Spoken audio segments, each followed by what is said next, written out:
Alright guys, welcome back. End of the day. Did a 10-hour today, so don't really feel super tired, but I wanted to let you guys know what I did real quick.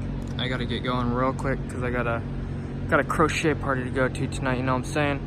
So for basically the first half of the day, I worked on hanging the boxes for these 3 or 4 rows, and then I also put up the little anchors, the eye legs or whatever you want to call them, next to the boxes as well, and then hanging the caution tape. So the hangers for the lights, the eye legs, and then the boxes, which will be where the wire plugs into to power up the lights.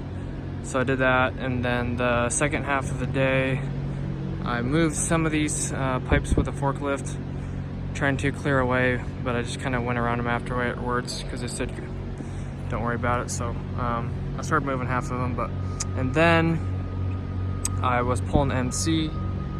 So like, I don't know if you can see any, but this is someone else's, but basically I just pulled wire MC from the ground, and then just pulled the wire all the way across to the last box, tied it off or whatever, taped it somewhere, and then just started strapping it back, leaving loops for each box.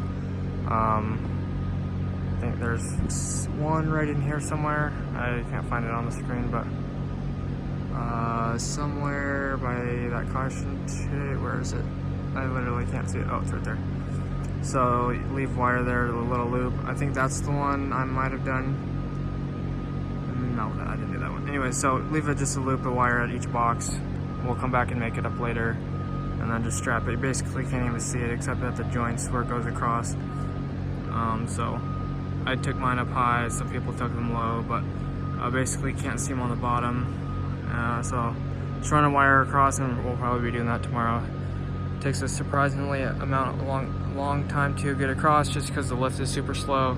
You have to stop every few feet and strap it down. But anyways guys, I'm gonna wrap it up real quick. I'm just gonna grab my tools here and get going. Thanks guys for watching, I appreciate it. You know the drill. Like and subscribe, and I greatly appreciate it. Help me get to the 1,000. Lots of giveaways coming up, and then the live streams will get going again once I hit the 1,000. And I appreciate it guys so much. Thanks for stopping by. God bless. Have an awesome rest of your day. Peace out.